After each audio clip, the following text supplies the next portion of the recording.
আমার লাল মাটিতে বহিরাগতের ঠাঁই নাই, বহিরাগতের ঠাঁই নাই আমার লাল মাটিতে। মাননীয় চেয়ারম্যান দলের তারেক রহমান সাহেব তিনি যে বিবৃতি, তিনি যে জবানবন্দি দিয়েছেন দলের কাছে, দেশবাসীর কাছে, আমরা জানি উনি বলেছেন যারা 17 বছর আন্দোলন সংগ্রাম জেল জুলুম হুলিয়ে নেওয়া মাথায় নিয়ে তার নির্দেশ করে আমরা আন্দোলন করেছি, তাদেরকে নমিনেশন দেওয়া হবো, আমরা এটুকু জানি। তার বিশ্বাস করে আমরা যারা নেতৃত্বে, অ্যাডভোকেট মহোদয়ের নেতৃত্বে যারা আমরা মামলা হামলা খেয়েছি, আন্দোলন সংগ্রাম করেছি, তাদেরকে বাদ দিয়ে আজকে কোন ইশারায়, জরিপ না করে কোন ইশারায় অন্য একজন প্রার্থীকে দেওয়া হলো, এই প্রার্থী মধুর রসি মানে না। প্রিয় বন্ধুরা, বিগত সরাসরি সরকারের বিরুদ্ধে সর্বসময় জনগণের কাতারে থেকে আন্দোলন করেছেন এবং এই এলাকায় যার এলাকায় যাদের জনগণের সাথে সম্পৃক্ত আছে, যাদের জনগণের সাথে সম্পর্ক আছে, তাদেরকে আগামী নির্বাচনে মনোনয়ন দেওয়া হবে।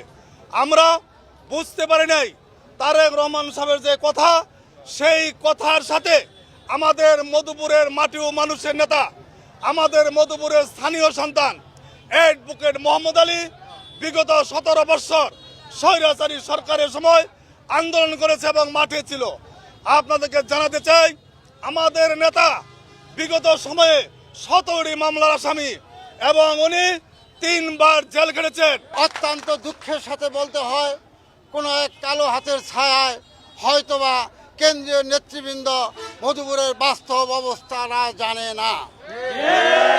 আমরা মধুপুরের মাটিতে, মধুপুরের রাজপথে আমরা মিছিল করে, সমাবেশ করে, জনতার ঢল নামে আমরা তাদের সাথে আমাদের শ্রদ্ধেয় নেতা জনাব তারেক রহমান সহ স্থায়ী কমিটির নেতৃবৃন্দের দৃষ্টি আকর্ষণ করতে চাই যে মধুপুরের মানুষ জননেতা অ্যাডভোকেট মোহাম্মদ আলী ছাড়া কাউকে ভোট দেওয়া উচিত না।